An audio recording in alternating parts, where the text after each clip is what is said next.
Assalamualaikum warahmatullahi wabarakatuh. Hai anak-anak hebat, semoga kalian selalu dalam kesehatan dan senantiasa dalam lindungan Allah Subhanahu wa Ta'ala. Pada pertemuan kali ini, kita akan membahas materi fikih bab 2 infak.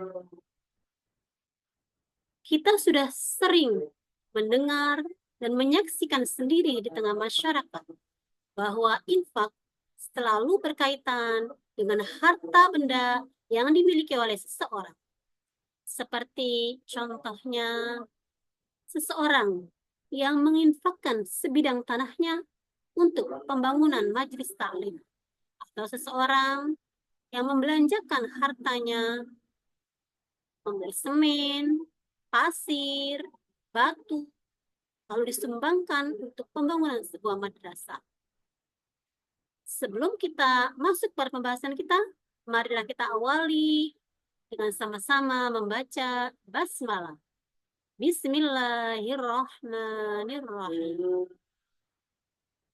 Kata infak berasal dari bahasa Arab, nafaqah, yang artinya membelanjakan atau menafkahkan.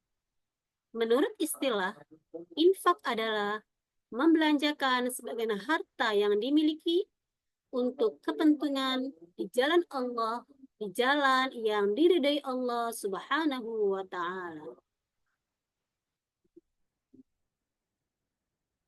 Dalil infak terdapat dalam Al-Quran, surat Ali Imran ayat 92. A'udzu billahi minasyaitonir rajim. Bismillahirrahmanirrahim. La tanalul birra hatta tunfiqu mimma tuhibbun. Wa ma tunfiqu min syai'in fa innallaha bihi alim. Artinya, kamu sekali-kali tidak akan memperoleh kebajikan yang sempurna sebelum kamu menginfakkan sebagian harta yang kamu cintai. Apapun yang kamu infakkan, sesungguhnya Allah Maha mengetahui tentangnya.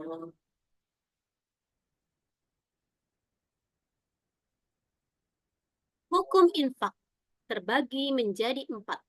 Yang pertama adalah wajib, seperti contohnya membayar zakat, memberikan mahar pernikahan, menafkahi keluarga, dan memberikan nafkah masa idah istri yang ditalak.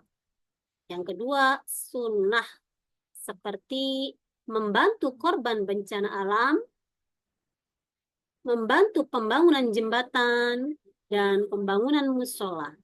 Yang ketiga, mubah, seperti pemberian hadiah atau menghibahkan harta untuk diberikan kepada seorang yang dikehendaki. Yang keempat, haram, seperti infaknya non-muslim untuk menghalangi syariat Islam dan infak bukan karena Allah. Rukun infak. Rukun infak yang pertama adalah pemberi infak atau munfik.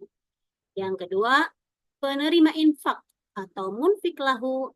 Yang ketiga, barang yang diinfakkan. Dan yang keempat, ijab kabul atau penyerahan. Syarat infak. Syarat infak dibagi untuk pemberi infak dan barang yang diinfakkan. Adapun syarat untuk pemberi infak adalah: 1. Penginfak memiliki harta yang berlebih. 2. Ikhlas karena Allah. 3. Penginfak orang dewasa. Dan 4. Penginfak tidak dalam tekanan. Barang yang diinfakkan syaratnya adalah: 1. Ada wujud barangnya. Seperti contohnya menginfakkan sawah. Selanjutnya, harta yang bernilai. Sawah ini merupakan harta yang bernilai. Barang bisa diperjualbelikan. Sebagaimana kita tahu bahwa sawah juga boleh dijual atau bisa dijualbelikan. Dan yang keempat, barang wajib diserahkan kepada penerima infak. Tata cara memberi infak. Memberi infak boleh dengan cara terang-terangan atau secara sembunyi. Pemberian infak harusnya diurutkan sebagai berikut. Sesuai dengan yang disebutkan dalam Al-Quran surat Al-Baqarah ayat 215. Yang pertama adalah orang tua. Ya, jangan sampai kita udah menginfakkan harta kita jauh-jauh ke anak yatim, fakir miskin, atau musafir. Ternyata orang tua sendiri terlantar. Yang kedua, saudara terdekat. Yang ketiga, anak yatim. Keempat, fakir miskin. Dan yang kelima, musafir. Orang yang dalam perjalanan dan kehabisan bekal. Selanjutnya, anak-anakku sekalian, masih semangat? Semangat ya. Hal-hal yang harus diperhatikan dalam berinfak, yaitu yang pertama adalah niat mencari ridho Allah. Yang kedua, tidak mengungkit-ungkit pemberian dan menyakiti hati penerima infak. Yang ketiga, tidak ria atau ingin dilihat dan dipuji orang. Keempat, infak dengan harta yang dimilikinya. Anak-anak, setelah kita membahas tentang infak, maka untuk mengukur pencapaian belajar kalian, Ibu sudah membuatkan 5 soal. Silahkan dikerjakan dan dijawab dengan benar. Soal latihan. 1. Apakah pengertian infak secara istilah? 2. Kapankah infak dihukumi haram? 3. Sebutkan rukun infak. 4.